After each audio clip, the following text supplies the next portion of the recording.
Injil Tuhan Yesus Kristus diambil dari Injil Yohanes, pasalnya yang ke-17, ayat yang pertama sampai dengan ayat yang ke-11.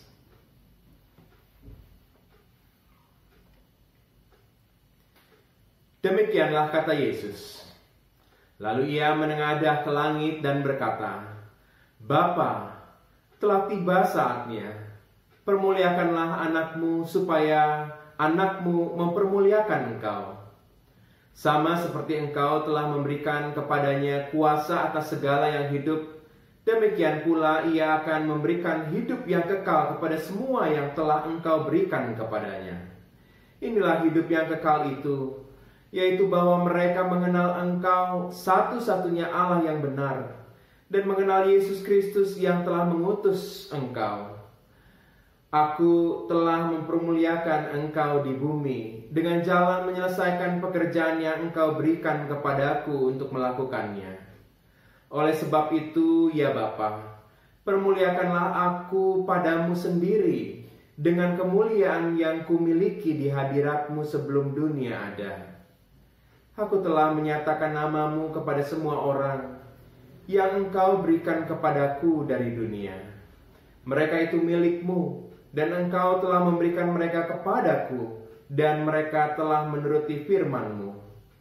Sekarang mereka tahu bahwa semua yang engkau berikan kepadaku itu berasal daripadamu. Sebab segala firman yang engkau sampaikan kepadaku telah kusampaikan kepada mereka, dan mereka telah menerimanya. Mereka tahu benar-benar bahwa aku datang daripadamu, dan mereka percaya bahwa engkaulah yang telah mengutus aku. Aku berdoa untuk mereka. Bukan untuk dunia aku berdoa, tetapi untuk mereka yang telah engkau berikan kepadaku. Sebab mereka adalah milikmu, dan segala milikku adalah milikmu, dan milikmu adalah milikku. Dan aku telah dipermuliakan di dalam mereka. Dan aku tidak ada lagi di dalam dunia, tetapi mereka masih ada di dalam dunia.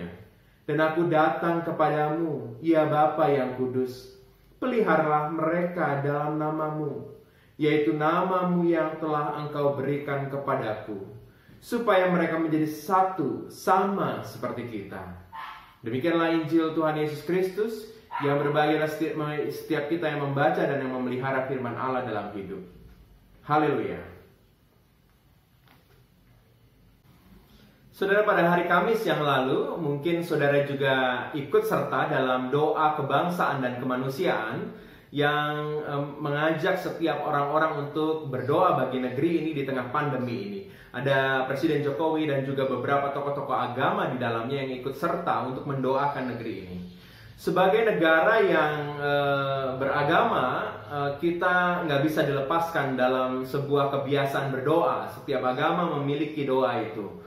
Dan kita juga sebagai orang Kristen, kita juga berdoa kepada Tuhan, dan kita punya tradisi doa yang cukup kuat. Dan apalagi dalam masa pandemi ini, mungkin Bapak dan Ibu juga terlibat dalam doa-doa bersama tiap-tiap malam, tiap-tiap pagi untuk mendoakan kebaikan negeri ini. Kalau kata firman Tuhan di dalam Alkitab disebutkan bahwa doa orang benar, jikalau ia didoakan dengan baik, maka besar kuasanya. Saudara, kalau kita berdoa, pasti ada sesuatu yang terjadi, saudara. Dan dalam kesempatan firman Tuhan hari ini, saya mau mengajak Bapak dan Ibu untuk merenungkan bagian dari doa Tuhan Yesus. Dan hari ini saya mengajak Bapak dan Ibu untuk merenungkan 3 hal berpaut pada Injil Yohanes pasalnya yang ke-17 dalam firman Tuhan hari ini. Mari saudara-saudara, saya mengundang Bapak dan Ibu untuk kembali melihat firman Tuhan.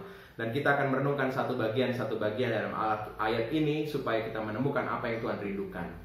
Dalam bacaan firman Tuhan ayat yang pertama disebutkan, demikianlah kata Yesus. Jadi sebuah kisah sebelumnya yang dijelaskan dalam ayat ini, bahwa apa yang terjadi ketika bersama dengan para murid-muridnya, ini adalah momen-momen terakhir Tuhan Yesus bersama dengan para murid-muridnya. Ia telah memberikan pesan-pesan khusus dan sudah memberikan pengajaran-pengajaran baik pada para murid-muridnya. Dan ini adalah waktu ia melakukan selanjutnya. Dan kalau Bapak dan Ibu melihat ayat yang pertama disebutkan, lalu ia menengadah ke langit dan berkata, Bapa, telah tiba saatnya. Jadi saatnya telah tiba. Saat apa saudara? Kalau saudara melihat perikop selanjutnya adalah saat di mana Tuhan Yesus ditangkap dan menapaki jalan derita itu. Jadi ini adalah momen-momen terakhir Yesus telah memberikan segala pengajaran kepada para murid. Tetapi juga dia tahu bahwa sebentar lagi dia akan menuju kepada proses yang sangat berat. Dan menariknya dalam doa Tuhan Yesus itu dia mengatakan begini, permuliakanlah anakmu supaya anakmu mempermuliakan engkau. Sebuah permohonan dipermuliakan. Saudara, menarik sekali saudara. Kata dipermuliakan ini atau doxazo bisa diterjemahkan dengan sesuatu harapan untuk kejayaan. Atau sesuatu bisa dilakukan dengan sempurna. Jadi ketika ia memohon dipermuliakanlah, dia rindu supaya perjalanan derita yang akan segera ia masuki ini benar-benar dia bisa jalani dengan sebuah kejayaan, dengan keberhasilan, dan sempurnalah dia selesaikan. Saudara, ini menjadi penting sekali karena Tuhan Yesus berdoa untuk perjalanannya ini dan dia rindu. Dalam ayat yang kedua disebutkan, sama seperti engkau telah memberikan kepadaku kuasa untuk segala yang hidup, demikianlah ia akan memberikan hidup yang kekal. Saudara, bahwa perjalanan ini penting, kata Tuhan Yesus. Bahwa perjalanan ini akan membuat orang-orang yang diserahkan kepadanya, yaitu semua umat manusia, akan memperoleh hidup yang kekal. Karena perjalanan menuju salib ini adalah perjalanan penghapusan dosa, perjalanan pengorbanan, menggantikan setiap orang yang percaya kepada Tuhan Yesus, dan mereka akan memperoleh hidup yang kekal, saudara. Saudara, apa hidup yang kekal itu, saudara? Dalam ayat yang ketiga disebutkan, inilah hidup yang kekal itu, yaitu bahwa mereka mengenal engkau satu-satunya Allah yang benar. Saudara, hidup yang kekal ini membuat mereka bagi mereka yang mengenal bahwa Allah adalah satu-satunya Allah yang benar, mereka akan memperoleh hidup yang kekal. Dan ini adalah berlaku bagi setiap orang yang percaya yang telah ditebus oleh pengorbanan Kristus. Saudara, menariknya dalam bacaan firman Tuhan ayat yang keempat dan kelima disebutkan, aku telah mempermuliakan engkau. Tuhan mengatakan, ia telah mempermuliakan Bapa di sorga. Dengan jalan menyelesaikan pekerjaan yang engkau berikan kepadaku untuk melakukannya. Saudara, apa yang dilakukan oleh Tuhan Yesus adalah sebuah upaya untuk mempermuliakan Allah. Dan dia sudah melakukannya, dan dia rindu supaya semua ini bisa tergenapi ketika ia benar-benar sampai di kayu salib dan mengorbankan dirinya. Saudara, Tuhan Yesus seperti meminta supaya ia diberikan kekuatan, diberikan kemampuan untuk menapaki jalan berat ini, dan ia mampu mempermuliakan Allah Bapa di sorga, saudara. Saudara, ini seperti yang disebutkan juga di dalam 1 Petrus 4 yang kita baca juga dalam bagian bacaan leksionari pada hari ini, bahwa dalam surat Petrus itu disebutkan bahwa engkau harus bersuka cita ketika engkau mengalami sebuah penderitaan. Kenapa? Karena ketika ia bersuka cita, ketika ia menjalani penderitaan dengan sukacita, maka menunjukkan kesempatan untuk ia mempermuliakan Bapa. Wow, ini sesuatu yang juga sama seperti ketika Tuhan Yesus mampu menapaki jalan salib itu, jalan derita itu, adalah momen di mana ia bisa mempermuliakan Bapa. Saudara, ini sesuatu yang berat, tapi Tuhan Yesus meminta permohonan untuk dikuatkan sehingga dia bisa mempermuliakan Sang Bapa. Sejak 22 Maret, saya bersama-sama dengan rekan-rekan editor untuk tayangan Kebaktian Anak, kami melakukan bagian pelayanan kami untuk menyajikan Kebaktian Anak di channel YouTube Bina Warga. Saudara, ada yang menarik saya perhatikan untuk para editor ini, mereka terus-menerus berupaya untuk tayangan yang dikirim oleh banyak guru sekolah minggu dari berbagai gereja itu benar-benar bisa memperjumpakan anak-anak dengan Tuhan. Bisa dilihat dengan kualitas yang baik. Mereka berupaya dengan luar biasa agar benar-benar maksimal tayangannya. Saudara, padahal mereka nggak dilihat, saudara. Nggak ada namanya editornya adalah si A atau si B. Tapi semua talent-talent yang ada di dalam tayangan itu mereka akan tampilkan dengan baik, namanya disebutkan dengan baik, supaya mereka mampu memperkenalkan Tuhan dan Tuhan dimuliakan. Saudara, saya lalu membayangkan Apa yang mereka kerjakan itu dengan kehidupan apa yang dilakukan oleh setiap kita. Kalau Tuhan Yesus memohon kekuatan untuk dia menapaki jalan salib dan mampu mempermuliakan Allah dalam perjalanan itu, maka bukankah dalam masa pandemi ini juga harusnya kita benar-benar memohon kepada Tuhan.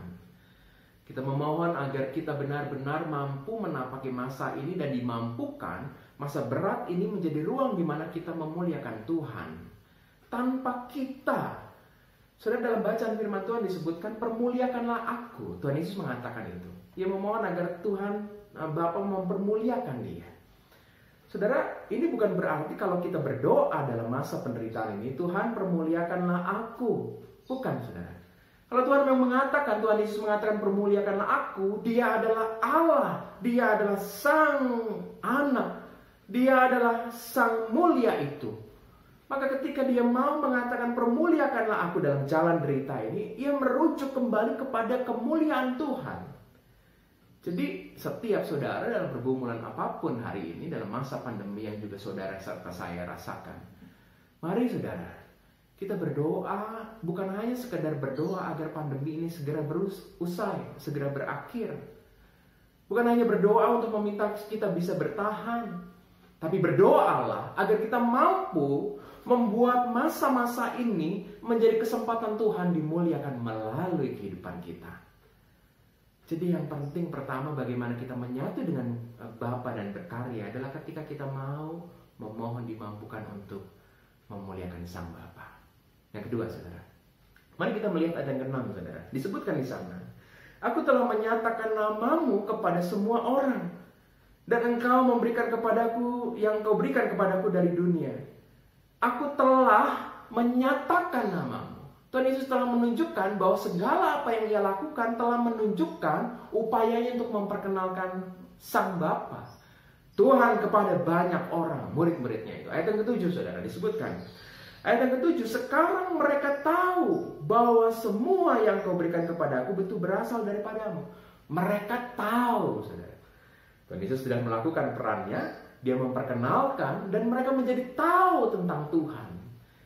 Kalau saudara, bangsa Israel dulu mau mengenal Tuhan itu begitu menakutkan. Dia sosok yang sangat-sangat mulia dan tidak bisa terakses. Tapi Tuhan Yesus hadir untuk memperkenalkan Bapa, memperkenalkan Tuhan sebagai Allah yang dekat. Dan mereka semua orang-orang yang telah diajarkan tahu, saudara. Ayat yang ke-8, saudara. Pada ayat yang ke-8 disebutkan, sebab segala firman yang engkau sampaikan kepadaku telah kusampaikan kepada mereka, dan mereka tahu benar-benar. Jadi mereka sudah tahu benar bahwa engkaulah Tuhan. Saudara, ayat ini mau menunjukkan apa, saudara? Bahwa semua orang telah diajarkan oleh Tuhan tentang Allah yang penuh kasih, Allah yang mulia dalam setiap pengajaran Tuhan.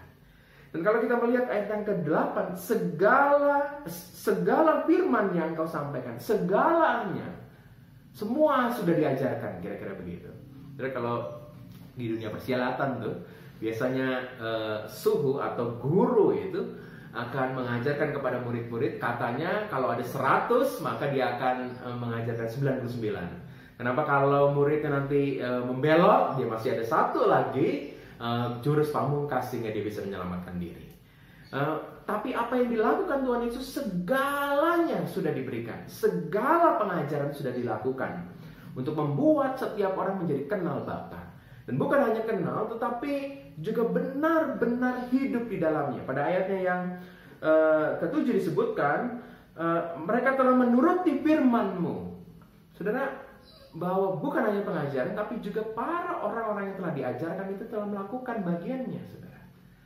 Jadi pengenalan ini akan menjadi semakin sempurna, akan menjadi semakin diperteguh ketika Tuhan Yesus menjalani masa-masa berat ini. Dan kalau Tuhan mempermuliakan dia, atau Tuhan mendukung dia dalam masa berat ini, maka pengenalan-pengenalan yang sudah dimiliki oleh orang percaya itu semakin kuat, saudara. Saudara, bukankah ini menunjukkan bahwa jalan derita, jalan berat yang dialami Tuhan Yesus membuat pengenalan yang sebelumnya akan menjadi semakin kuat karena ada sesuatu yang semakin sempurna ditunjukkan oleh Tuhan Yesus. Saudara, masa pandemi ini membuat saya mengenal banyak sekali tipe orang. Ada yang begitu khawatir sehingga begitu memfokuskan diri sendiri sehingga dia tidak peduli lagi dengan orang lain. Kita lihat ada banyak sekali panic buying. Ada orang-orang yang memborong masker karena mau menyelamatkan dirinya. Ada banyak orang, sikap-sikap orang. Masa pandemi menjadi momen di mana orang-orang bisa lalu menjadi seperti apa adanya. Ketika kita benar-benar kritis, maka kita muncullah aslinya kita. Saudara, bukankah masa derita yang Tuhan Yesus tapaki menjadi momen di mana orang-orang yang telah mengenal ajaran Tuhan menjadi semakin kuat, mengenal Ia sebagai sosok yang kuat. Kisah-kisah tentang pemalsuan surat sehat atau surat bebas COVID. Kisah-kisah tentang orang-orang yang berupaya mementingkan diri sendiri untuk pulang ke kampung halaman tanpa peduli bahwa ia berpotensi untuk menyebarkan COVID ini. Menunjukkan bahwa masa pandemi ini menunjukkan siapa para pengikut Kristus. Siapa orang-orang yang mau menapaki jalan yang sudah Tuhan ajarkan itu. Maka saudara, dalam kesempatan hari-hari menjelang Pentakosta ini, di mana kita juga dilibatkan untuk juga berdoa mengisi hari-hari ini, janganlah berdoa hanya sekedar untuk berdoa untuk lepas dari pandemi ini. Tapi juga berdoalah bukan hanya sekedar untuk membuat Tuhan dimuliakan, tapi kita juga semakin kenal Tuhan. Kenal diri kita siapa. Kenal pengajaran-pengajaran Kristus. Dan kita semakin hari membuat masa-masa pandemi ini menjadi momen di mana kita benar-benar mengenal siapa kita, mengenal sesama kita, mengenal Tuhan kita. Dan kita mampu diperteguh pengenalan bahwa Allah telah mengajarkan sesuatu yang baik dan kita apakah sudah menghidupinya atau belum. Ini momen yang baik, saudara. Yang terakhir, saudara, mari kita melihat ayatnya yang ke-9, 10 dan 11. Dalam ayat ke-9 disebutkan begini, aku berdoa untuk mereka. Pada ayat yang pertama disebutkan, permuliakanlah aku, ya berdoa untuk perjalanan yang berat ini. Dan ini ada sedikit perpindahan. Dalam ayat 9 disebutkan, aku berdoa untuk mereka. Bukan untuk dunia aku berdoa, tetapi untuk mereka. Siapa mereka itu, saudara? Menariknya, dalam bacaan firman Tuhan ini ayat yang ke-10 disebutkan, ayat 9 dan 10 disebutkan berulang-ulang soal milik, saudara. Ya. Mari kita melihatnya, saudara. Sebab mereka adalah milikmu, ayat 10. Dan segala milikmu adalah milikmu. Dan milikmu adalah milikku. Dan aku telah dipermuliakan di dalam mereka. Berulang-ulang kata milik disebutkan, saudara. Ada sesuatu yang mau dipesankan bahwa Yesus berdoa untuk mereka bukan untuk dunia ini. Dan mereka yang dimaksud adalah mereka yang adalah milik Tuhan. Dan siapa milik Tuhan itu? Pada ayat yang ke-6 disebutkan, engkau telah memberikan kepadaku dari dunia. Mereka itu milikmu dan engkau telah memberikan mereka kepadaku. Dan mereka telah menuruti firman-Mu. Saudara, apakah saudara adalah milik Tuhan? Ya. Tapi apakah saudara benar-benar menjalani firman Tuhan menentukan apakah saudara benar-benar menerima setiap pengorbanan Kristus dan percaya kepadanya. Saudara, ini menjadi penting sekali bahwa orang-orang yang hidup di dalam firman-Nya adalah milik Kristus. Orang-orang yang Tuhan Yesus doakan adalah orang-orang yang begitu banyak, tetapi orang-orang yang benar-benar hidup di dalam Tuhanlah yang Tuhan Yesus secara spesifik doakan. Apa yang didoakan oleh Tuhan Yesus, saudara? Ayat yang ke-11 didoakan begini isinya. Dan aku tidak ada lagi di dalam dunia, tetapi mereka masih ada di dalam dunia. Mereka adalah orang yang mengikuti Kristus dan menjalani perintahnya. Dan aku datang kepadamu, ya Bapa yang kudus, peliharalah mereka. Wow, saudara, dalam masa-masa sulitnya Tuhan masih berdoa kepada Bapa untuk memohon agar Tuhan memelihara para murid-muridnya dengan baik. Saudara, ini doa yang juga dinaikkan Tuhan pada kita semua. Saudara, dalam masa pandemi ini ada banyak hal-hal yang harus saya kerjakan. Selain mempersiapkan pelayanan-pelayanan online Bina Warga, juga ada permintaan untuk melayani pelatihan-pelatihan secara online. Saudara, satu kesempatan saya melayani GKI Keranggan untuk pelatihan atau pembinaan para pengkhotbah awam, bukan pendeta, saudara. Dan mereka meminta agar bisa dilakukan dengan basis online, saudara. Dan saya belum punya pengalaman itu, dan saya mengatakan kalau ada sesuatu yang nggak sempurna bagaimana? Nggak apa-apa, Pak. Kita coba, kita bersama-sama coba. Terus saya men-sharingkan kepada rekan-rekan pelayanan di tempat pelayanan yang lain, di mana pelatihan khotbah itu sering dilakukan, dan saya terlibat di dalam pelayanan itu.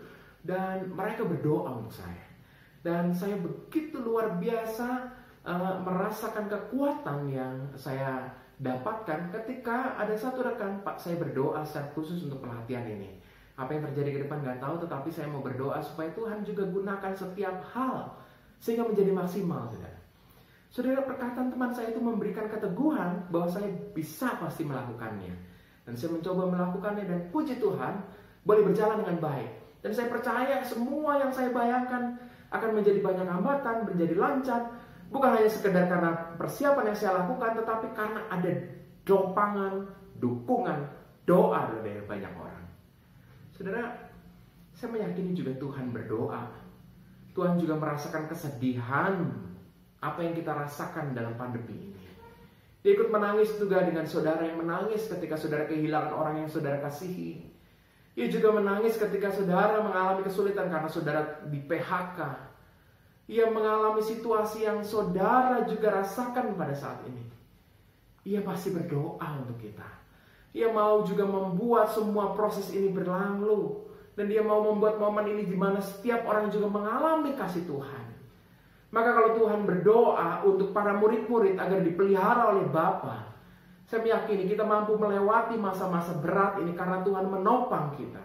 Ia berdoa bagi setiap orang-orang yang percaya kepadanya. Saudara, 3 hal kita renungkan pada kesempatan ini. Dalam masa pandemi, masa susah ini, masa pergumulan hidup kita, berdoalah dengan memohon agar dimampukan untuk memuliakan Sang Bapa. Yang kedua, saudara, berdoalah agar masa pandemi ini bisa menjadi tempat di mana kita semakin mengenal Tuhan. Berdoalah agar banyak orang juga mengenal Tuhan dalam masa pandemi ini. Bukan hanya sibuk untuk memfokuskan bagaimana pandemi ini selesai dan apa yang harus dikerjakan nanti, tapi momen ini menjadi momen di mana kita mengenal Tuhan.